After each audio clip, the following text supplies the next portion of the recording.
Scam చేద్దామని చెప్పేసి ఒక అమ్మాయి వీడియో కాల్ చేసింది. ఆ వీడియోలన్నీ మేము పెట్టింది.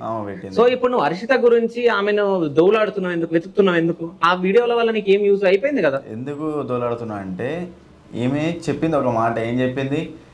నేను ఆల్రెడీ నేను డైవర్స్కి అప్లై చేసిన, నీకు నాకు వద్దు, నాకు అవసరం లేదు అని చెప్పేసి అన్నది. నేను కూడా ఫస్టే అన్నాను, నీకు నాకు సెట్ కాదు, నాకు వద్దు, నేను నా లైఫ్ ఏందో నేను చూసుకోవాలి ముంగట, నీ వల్ల నేను టార్చర్ పడాలేనే, నేను చాలా టార్చర్ పడి నేను బయటకు వచ్చిన, నువ్వు ఎంత టార్చర్ పెట్టినావో నాకు తెలుసు, నేను ఎన్నిసార్లు నేను చచ్చిపోదామని చెప్పేసి అనుకున్నాను నాకు తెలుసు, నీ వల్ల నా ప్రాణం కూడా పోయేది అని చెప్పి నేను నీ రిలేషన్షిప్లో ఉండలేను, నేను నాకు వద్దు, నువ్వు నాకు అవసరమే లేదని చెప్పేసి నేను అన్నా.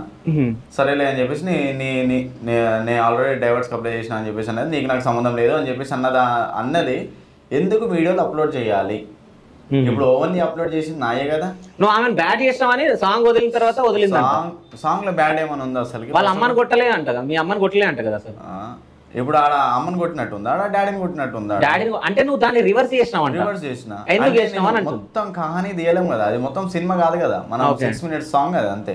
మొత్తం కహానీ ఎట్లా తీస్తాం?